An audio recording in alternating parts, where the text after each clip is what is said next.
What's up, guys, and welcome back. A lot of people think that the Game Boy is the very first handheld system with interchangeable cartridges, and it's actually not true. That honor belongs to the Microvision. Today we're going to be looking at my complete Microvision collection, as well as a system overview, so stay tuned.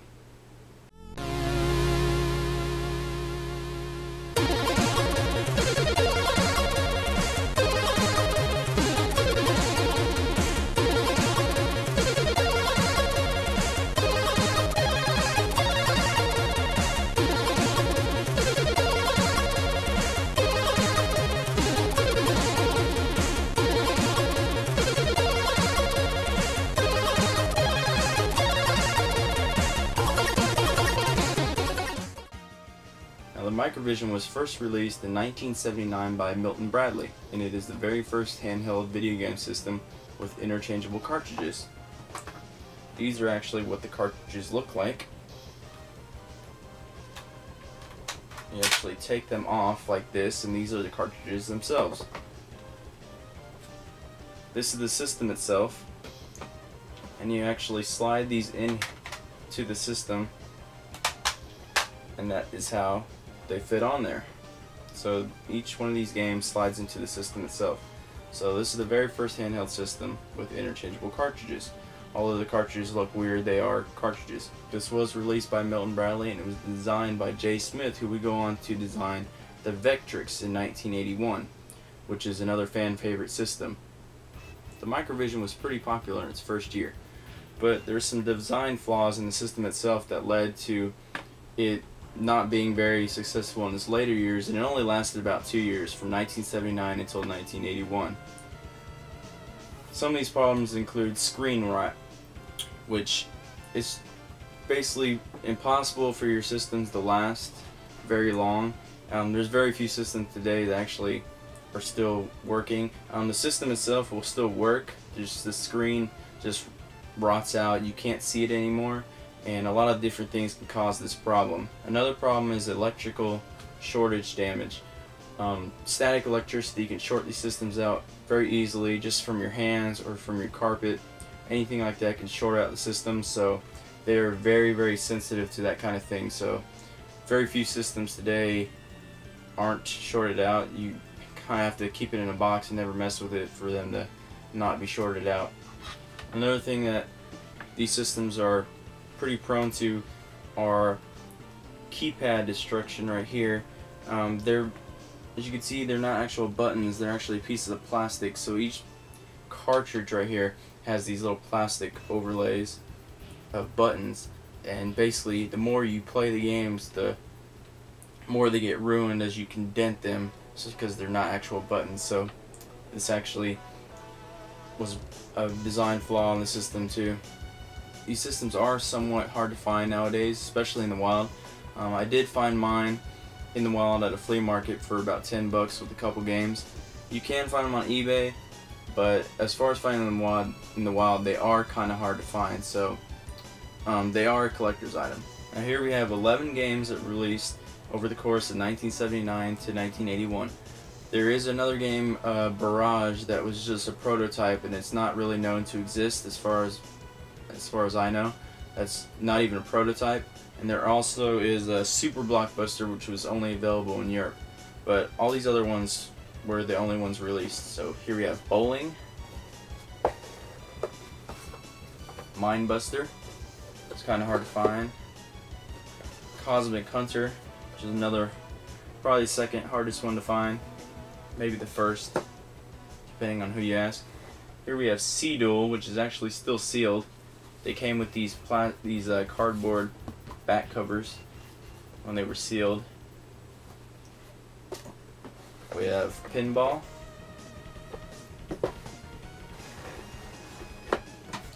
We have Vegas Slot, which is like a basic slot machine game.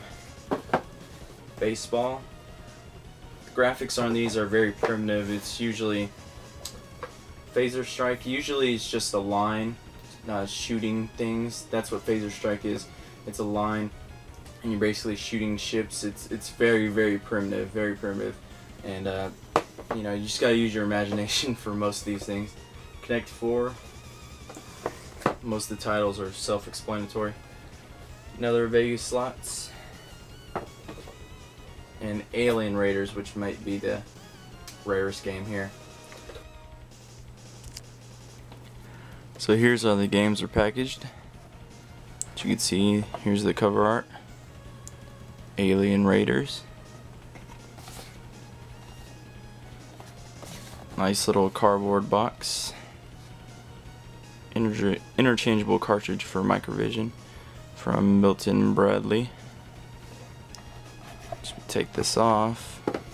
You have the cartridge complete with styrofoam protecting the top and bottom. And you have the manual. These manuals are very short. They're like a page or two.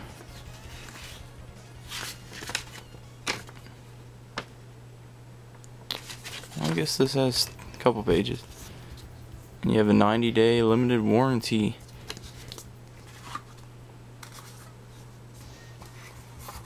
So there's what the games look like. System itself will come in this nice big box. As you can see, they came with gold on the little the dial, or the paddle, if you will. Back in the day, it's hard to find them nowadays with that stuff still on them because they've worn off over time. You take off the lid. Here's what it looks like when you get it. These copper things right here, I'm not sure if they're copper, but they actually give you little protective sheets to put on yourself to actually prevent the static electricity damage that you can do to your system. So yeah, they kind of make you do that yourself, which is kind of cheap. And here we go with styrofoam again. Take that off. Just the system itself. Here's your battery compartment. Here's your spare battery compartment. This is your on-off switch.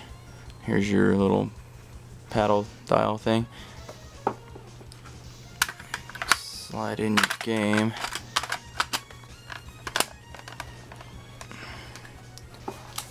Here's your manual. Very short manual again. Kind of telling you how to put the batteries in, etc. An extra manual. And your battery pack cover.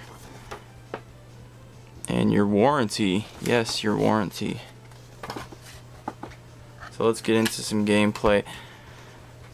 My system screen is a little damaged, as you can see right here, but it does still work. You can hear it. Yeah. It's gonna be kind of difficult to see this. Let me see if I can zoom in here. Okay. So Blockbuster is basically a breakout clone. It's kind of difficult to see this.